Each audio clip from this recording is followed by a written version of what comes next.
Alright, it's James, sitting here with A Fall to Break, doing my first interview in this series called Inside the Mind Of. So here we go, Inside the Mind of A Fall to Break.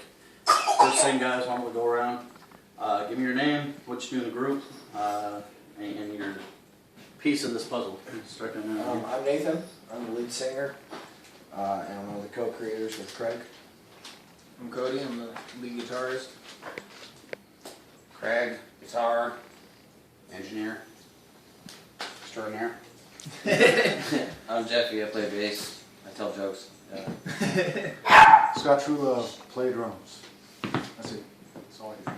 That's it. Man of staying power. I got staying power. So you guys formed up in 2010. Your first release, of course, September Falls in 2010. How long did it take to get that project out? I mean, I know when you get a band together, it takes a while to do the, get formed up, and how long was it before you had that project out and ready to go? Well, we were kind of tinkering around with the idea and we messed around a little bit. We had some little pieces of this and that, but we got serious about it, and I think we wrote and recorded the majority of the record in about three weeks. So Scott, she wants to do the interview too.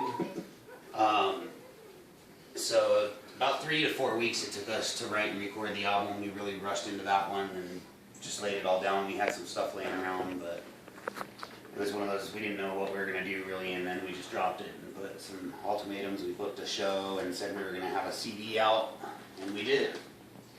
Alright. Of course, you followed that up the next year with Man in the Mask.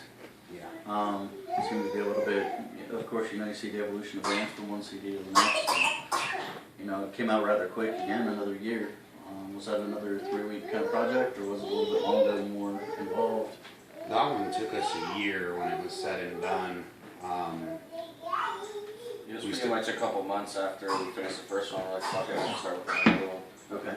Well, we were working with Marcus at that point. Another singer came in we were working with, Marcus Davis, and we were going to put out a whole CD with him, but he ended up playing on one of the songs instead of all of them. Okay.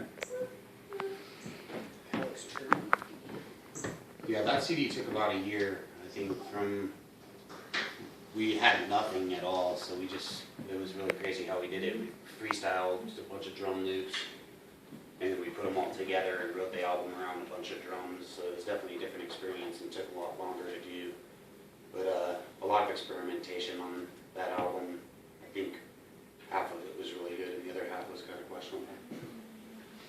Now, I know you guys have gotten a little bit of radio play around here. Of course, that expands your fan base a little bit. Has it been national radio play, more localized, like? We've gotten some national airplay, more outside of Arizona. We've been played in Phoenix, Farmington, New Mexico. We did an interview for a FM radio station in Pakistan at the last week sometime, and that one reaches out up to 180 million listeners. We've got a lot of independent online radio stations that are playing our stuff right now all over the place, so we're picking up pace. It's happening. So do you guys have, international following as well? I mean, we hear from a lot of people from the UK and Pakistan, Russia. There's videos popping up of kids playing our songs doing cover songs on guitar. And Australia. Australia's real big for us. we had picked up a slot on the Postal 3 video game. Mm-hmm. And that's, some of the guys are here in Tucson and the rest of them are in Russia. So it dropped, it was pretty big in Russia, and we got a lot of play off of that one. So Well, with me being, of course, a social media junkie, reverb's big for bands, Some bands really dig it, some don't. I know you guys are ranked #1 on reverb right now, which, in this genre especially, it's hard to get to that rank no matter what city you live in. How big has that been for your expansion out into other parts of the world? I think Reverb Nation, I don't know what happened there. We weren't even on the charts, and then I signed in and it said we were #1. So I'm not real sure. I think being at the top, you get extra opportunities when bands go looking through your city to network or whatever. They see you as #1, but I don't really know how gratifying that really is yet. But I'm not real big on reverb. We use it for, I think, the basics, like Yeah. when we have to, basically. Mm. But it's definitely an awesome tool. It's everything you can think of is there. So. Definitely.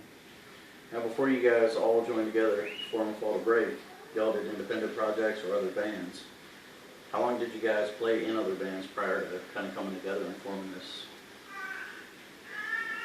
Well, me and Jeff have been playing together for 17 years, You were in Gridlock before, right? both of us. And we did a lot with that band. We're fortunate and did a lot of really good things with it. So we've been doing that together. Me and him have been playing together for many, many, many years. Right. Scott, he's done a bunch of stuff out in LA. And what was it?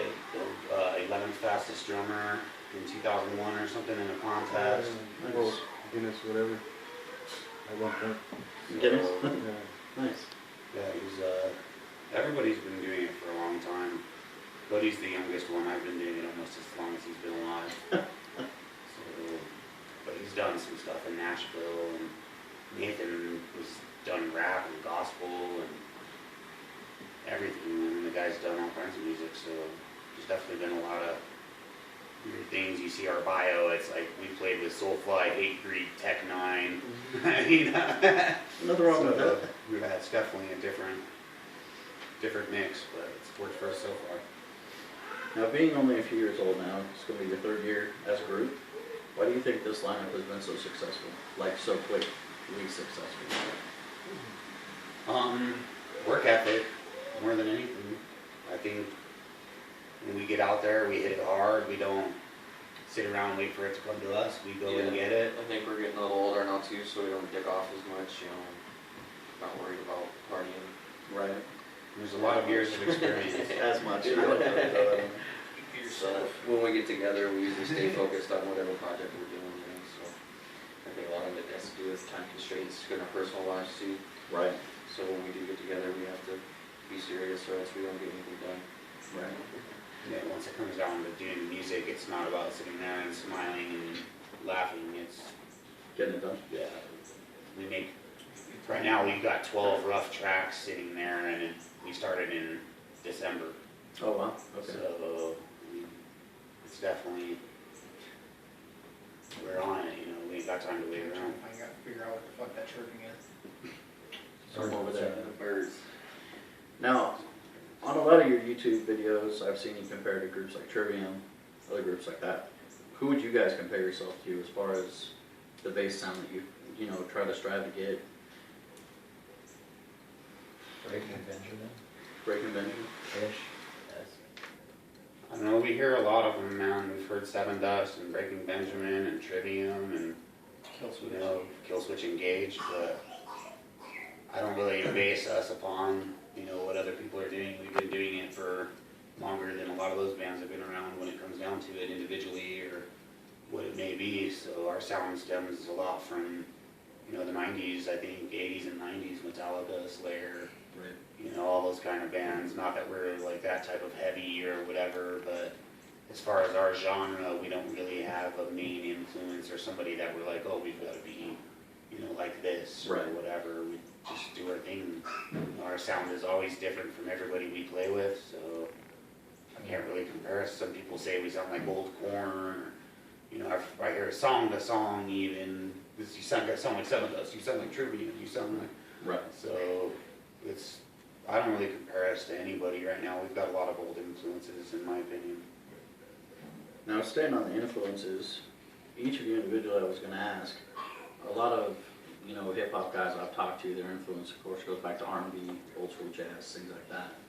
Individually, what were your influences growing up? I mean, they got you kind of into the metal, but I know there's definitely, you said gospel in his past.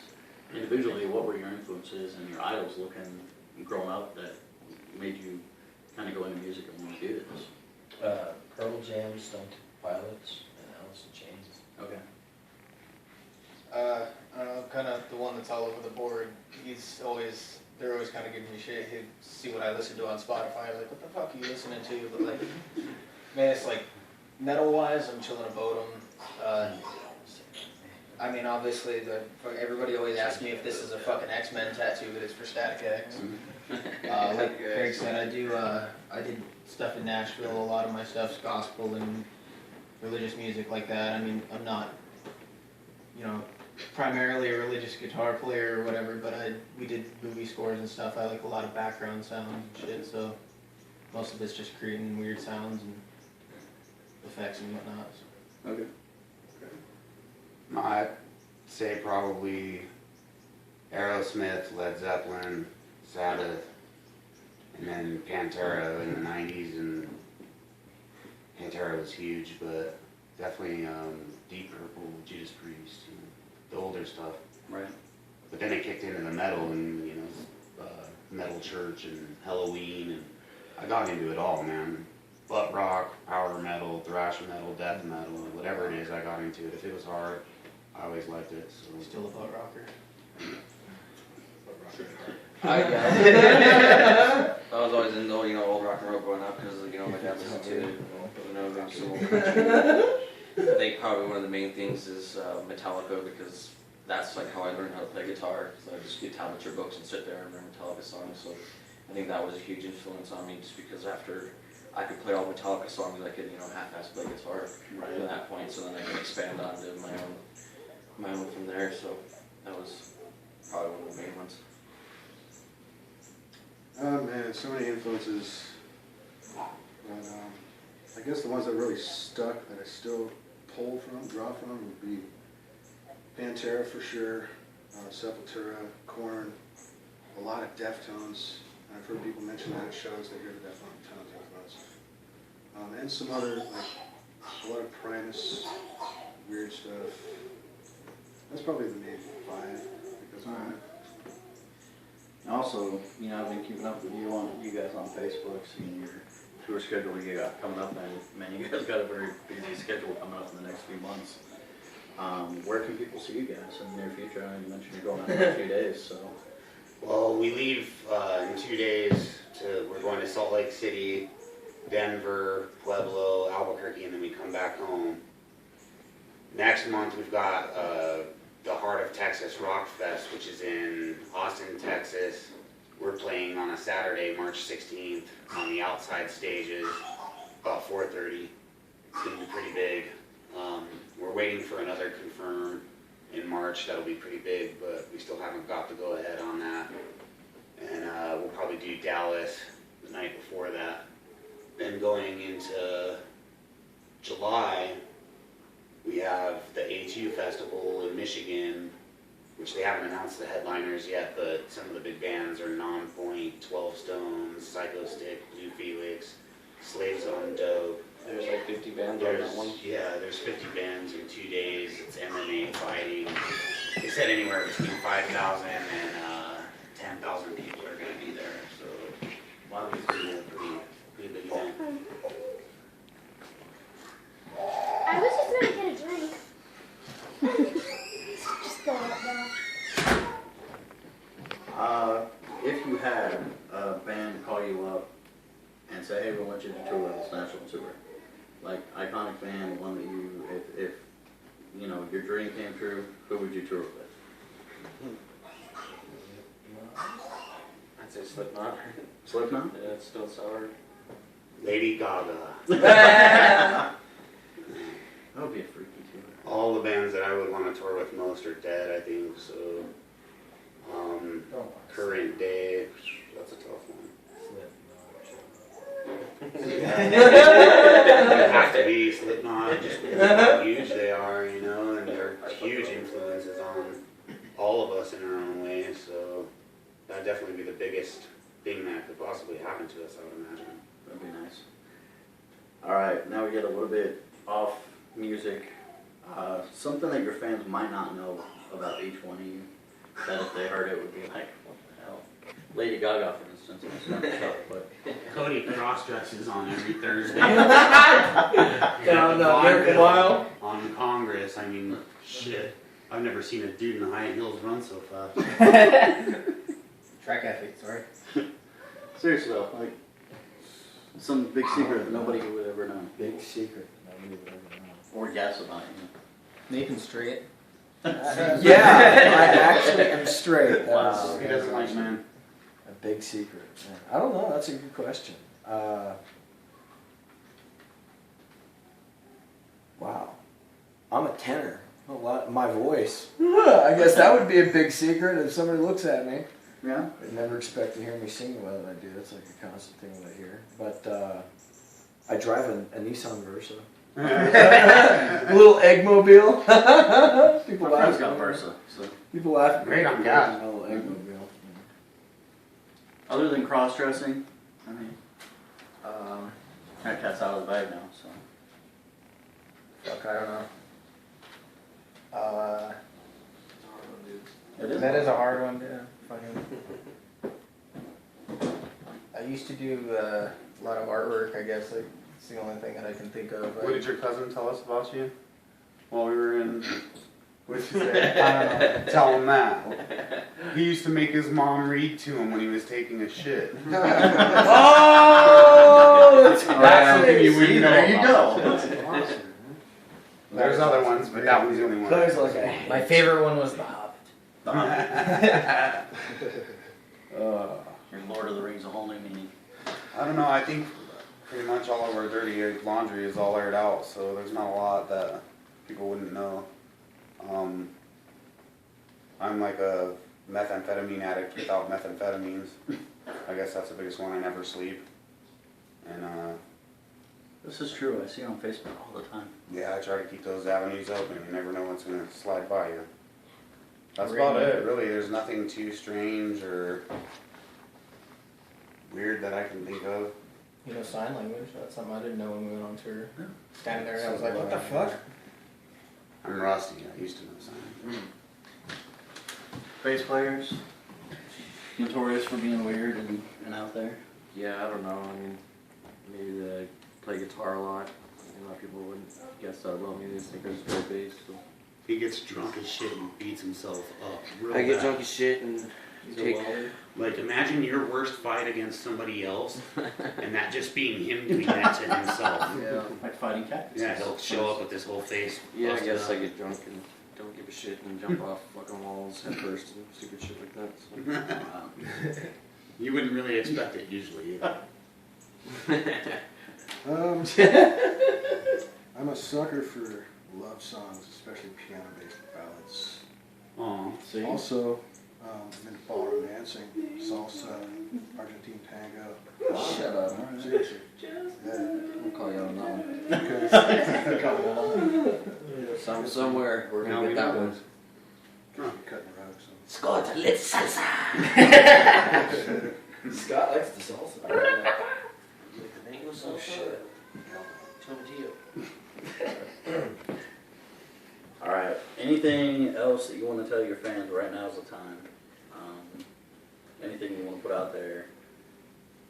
Projects we can expect in the future, how soon we can expect these projects? Well, we've got our third album in the works right now. I think that this is going to be the big one for us. It's no experimentation. We found our niche. It's going to be hard.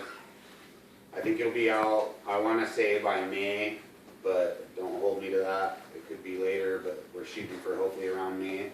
Probably August. That's May of 2019. But right now, our campaign just needs help. You know, Yeah, we need people to like our pages, share our shit, donate money if they can, buy our merchandise, you know, all that shit, because we're all regular dudes and any dollar will help. So any easier that makes us, and financially it, you know, allows us to, you know, go out and play and obviously record and, you know, I'd say just and then interact with us, you know, let us know what you think, what's going on. Definitely still not cheap going your own studio. Still gotta pay your producer. I think a lot of our projects were pretty self-maintained, and not that we're the best in the earth at it or nothing, but we record ourselves, do our own videos, market ourselves, everything, book ourselves. Everything that we've done has been in-house, and I think that's really huge, and we're all getting better at what we do all the time. Everybody plays a role, everybody has strengths, and I think with the current lineup right now, it's the tightest we've ever been, and definitely big things going in 2013, 2014. We didn't really expect any of this. We had all been just sitting around talking about, you know, if we're too old or if we should even bother with this shit anymore. And then a week later, we were assigned to a national management company and record label, and you know, all the shit just flew out of left field. So now this is the first time in the 3 years, I'd say the last 7-8 months is the first time we've been dialed in 100% on this project. You know, every one of us knows that this is the one we've got to push right now. So that is going to be huge into this year. Our live shows are coming around, chemistry's building, we're getting out more, seeing people out. We went all the way from here to Fargo, North Dakota, all the way to Indianapolis and back playing shows, Chicago, and all over the place. And we've seen their reaction when they see us play, and now it's time to deliver and hopefully at least be able to get on a level where we can do this every night. That's the mission. Definitely. Well, I appreciate you guys sitting down and taking time with me. You know, get this posted up and spread the word. I'll definitely get the link to you guys, but I appreciate you taking your time. James, Fall to Break's been a little look inside the mind of Fall to Break.